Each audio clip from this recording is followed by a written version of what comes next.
welcome everybody, and thanks so much for coming out here on a day when I know most Chicagoans are, their heads are somewhere else. So it's so cool to have you here, and we're gonna have some fun. Really, this is light day. Yeah. Well, I have a question because you mentioned that I have a very short excerpt of the landlord. People want to see it to start, or is everybody sees it here? All right, I saw a thumbs up. So wherever the person is, you can just click on that landlord clip. It's only like 30-second excerpt. That works. This is a test. You have to watch other videos.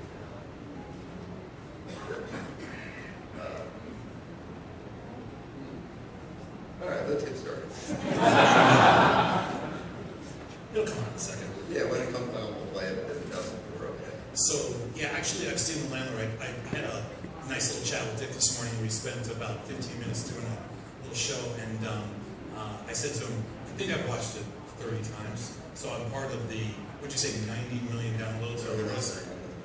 So I'm in the financial media business, and to get like 1 million downloads is amazing. To get 30, 60, 90 million downloads is just off the charts. So talk to us. People want to hear there's a lot of entrepreneurs out here. There's a lot of bootstrappers. There's a lot of first time to the party. How does this whole thing come about? And I think it's true with everybody that whatever your original plan is, be prepared to veer and swerve and change and go where the market takes you or where your consumers take you. And that for Funny or Die, it really goes back to what feels like the dark age around 6 years ago. And that was when social media was just starting to appear on the landscape as an important distribution communications medium platform. And it was all about UGC was user-generated content was the future, and everybody will be a publisher. And YouTube was exploding, and a Sequoia Capital partner had his teenage son was an inspiring stand-up comic, and was complaining that he'd go on YouTube and he couldn't find any of the good stuff, and he'd watch 10 terrible videos and then finally get a half-decent one. And there was a site that was very successful at college campuses called Hot or Not. I remember essentially a picture of a person who voted their Hot or Not.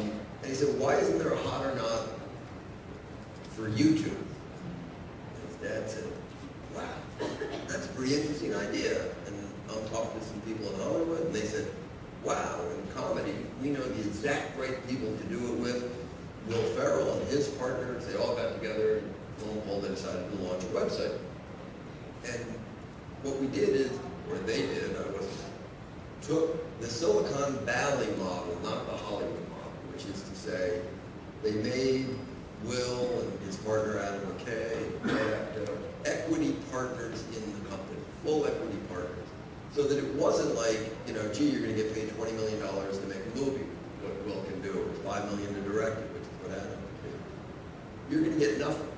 You're going to get equity in this company, and therefore your interest will be aligned with the company's interest. They said, okay, and then they all got in a hotel room and said, we need to do a couple of videos to put this professional patina on top of user-generated content, and we'll have this mechanism to vote, Funny or Die. They came up with that name as a way of selecting, self-selecting and editing. So the combination of major A-list talent as an equity partner, user-generated content with a self-editing system, and a couple of videos, that would be what it would be. So they sat in a hotel room and said, let's come up with some ideas. And Will and Adam said, what's the budget? And the Sequoia Capital said, there is no budget. They said, what do you mean there is no budget? He said, you guys must have friends, and you got cameras. Just go make it. That's how we do things. Silicon Valley. They said, oh, okay. And Adam said, my 2-year-old, I can get her to say anything. She'll mimic what I say. We got to be able to do something with that. And hence, the landlord was born. They put it up on a website built by a friend of the Sequoia's partner. He had invested in another company that was a search company, so it had lots of servers, lots of unused capacity. And they put it up, and all of a sudden, everybody said, that's the funniest thing I've ever seen. started, and I was one of the people who got it because I knew them. Sequoia partner says, tell 10 of your friends, send them an email with this link, and tell them to send it to 10 of their friends. That's how this works. Okay.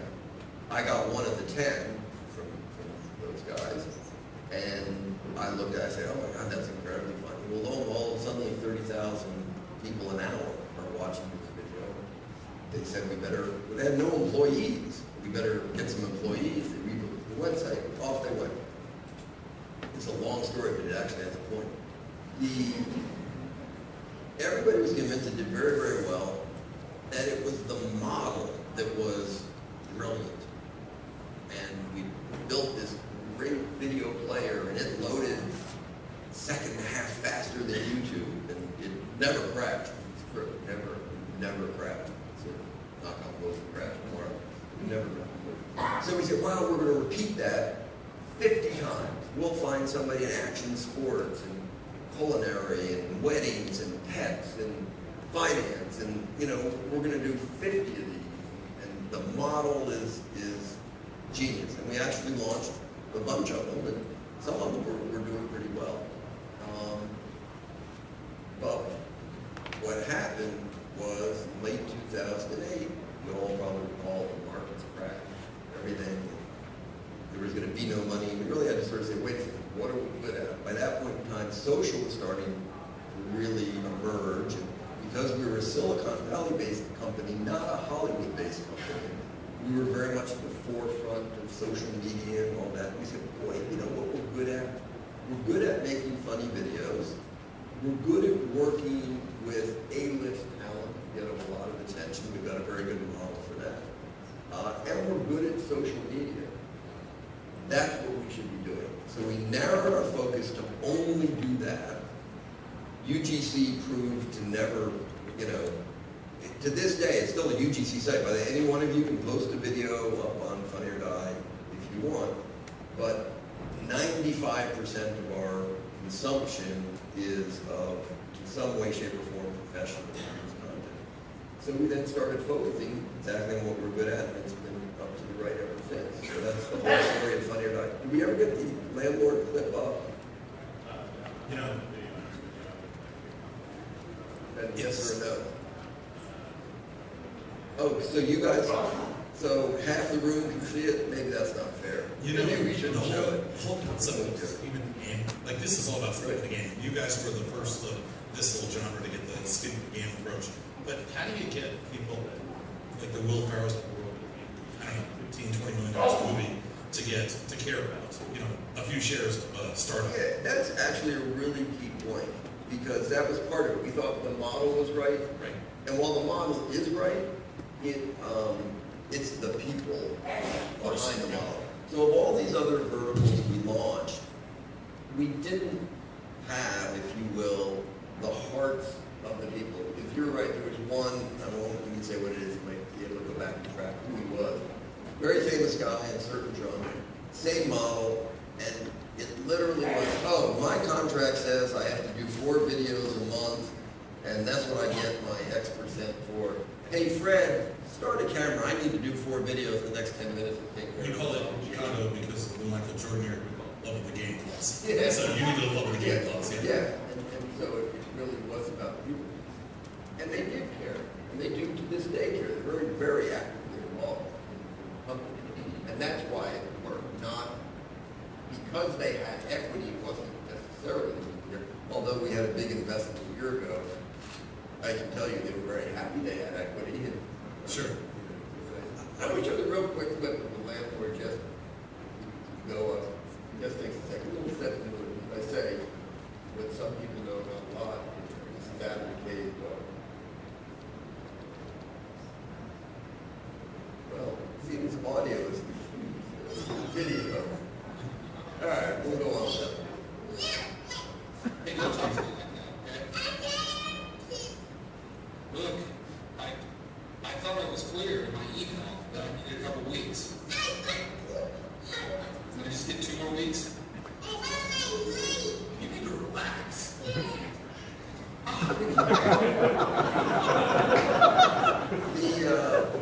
The interesting thing about that is, Adam McKay, by the way,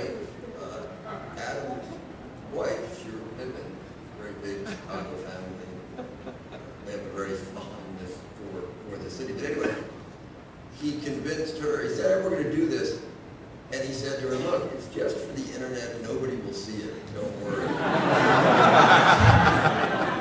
She's still angry. We've tried to do a lot of girl follow-ups and things. Absolutely one. I mean, they got offers from Jackie Chan movies. How old is this kid now? She's now 8 years old. 8 years old. Scarred for life. Yeah, well, she's now old enough, of course, back then she wasn't even old enough to really come here. She's now old enough to where her friends know, girl, that's you.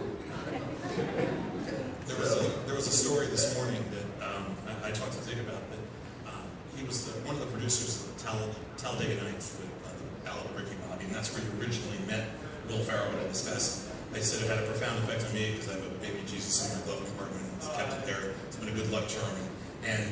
But it's funny how these things come.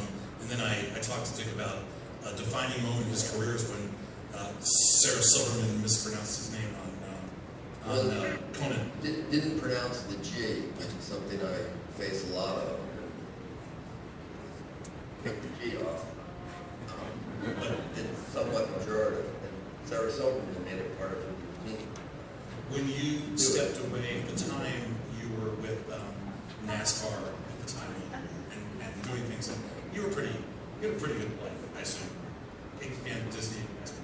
How at that point do you step away and take a flyer on something like Funny or Die? I mean, what goes through? I understand like a 24-year-old or 27-year-old or 30-year-old, but obviously you're older, you're taking a shot.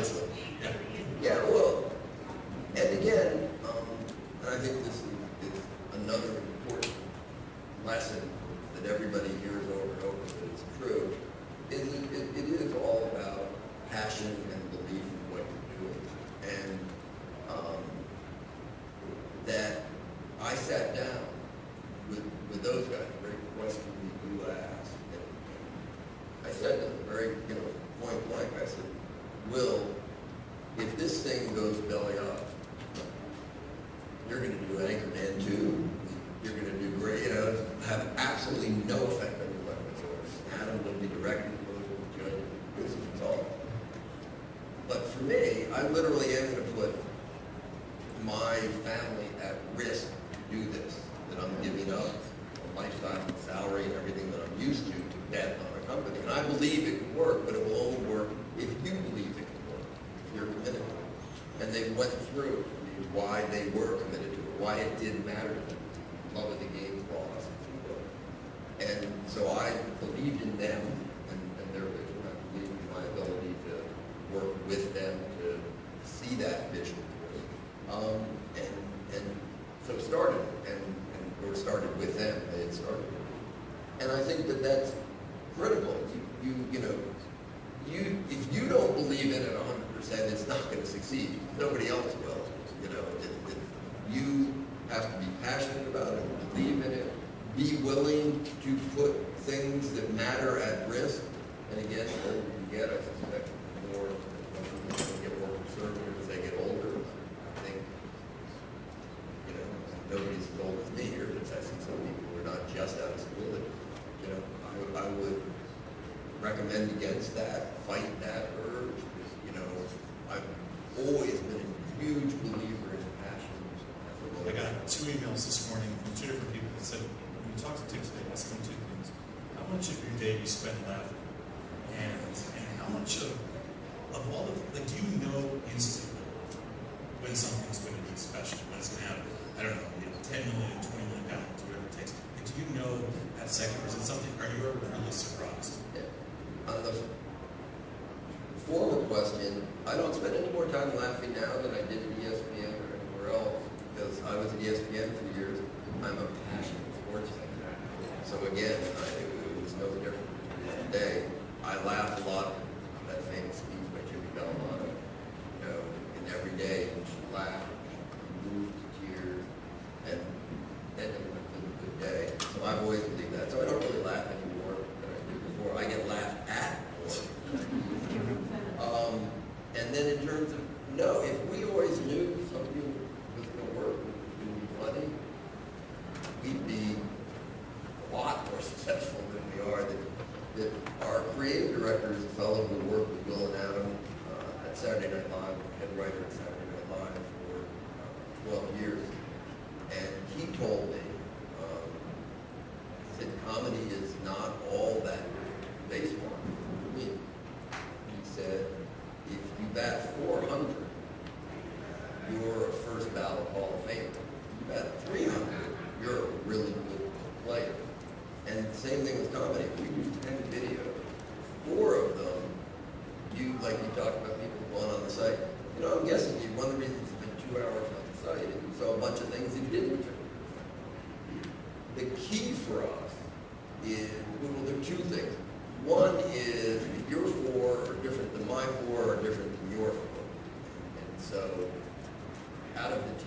somebody will like everything. But the other part of it is, we do, like our mantra is, will and Adam think this is fun? And that if they will, then that'll be true to our brand, and we'll do it. And the rest of the world might not. Okay, that happens sometimes.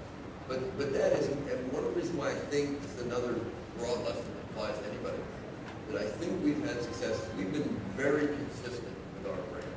And you know the kind of humor you're going to get from your guy. And there's a lot of stuff that's very, very successful that we don't do. And not because we don't think it's funny, it is. It's just not our style. A question that comes up all the time for us, especially about, because you guys aren't necessarily still a little startup, but you're still in that stage where you haven't crossed over to where you're heading, the other direction, and which means there's still a huge battle in front of you. Is that who vets everything, and is the business process? Because I think that's what a lot of people know. Some of the stuff that everybody does is really cool, but who vets it? The sketches, who vets the production stuff to decide whether or not it fits inside the business model? Yeah, we're a very serious business. What we do is funny, but the business is very serious and very disciplined and organized, like any good business. And we take one of the secret sauces is this marriage of very disparate culture. We have a Silicon Valley office, continues to this day, and it's very, very important. All our social media, all our engineering, technology, all of that comes out of there. Because that's where the world-class athletes doing it are. Not there are great people here in Chicago, great people in Austin, Texas, great people everywhere. There are just more of them doing that in Silicon Valley. And so being centered there, that's one of the reasons you're able to be out front on social media and have great success. Likewise, there are great creative people in the comedy space. Second City is right here in Chicago. Great comedy in New York, great creative talent everywhere. There just has to be more of it in LA. So that's where our creative, and each department has very skilled people doing it. So who vets the sketches? The creative people. I stay out of creative. I don't see, I see it on the site when it goes up. Our creative director, our head of production, they're in charge of that. They do it, they're top pros. My COO is your typical Stanford MBA and, runs a company, operates a company in a very disciplined way. The head of marketing up in Silicon Valley comes out of the social media world, not the Procter & Gamble world, and does it. So that it's a very, sort of silly word, it's a very real company, very real departments run by very skilled I think what a lot of people here would like to pull away from, there's always needs to be a takeaway, so it makes it worthwhile to come out. I think what a lot of people would like to pull away from this session is, what can they learn from your experiences? What can they take back to their either smaller companies, medium-sized, whatever, their growth companies? What can they learn from your experiences that will maybe just tweak their direction a little bit? Like, what wouldn't you do this time around? Or what would you do different this time around? Or what can you throw out there, even production-wise? Yeah. No. Again, there are a few points which, these are trite, but they're incredibly true. One, the single most important thing you do is hire. And take that really, really seriously, whether you're a 4-person company or a 400-person company.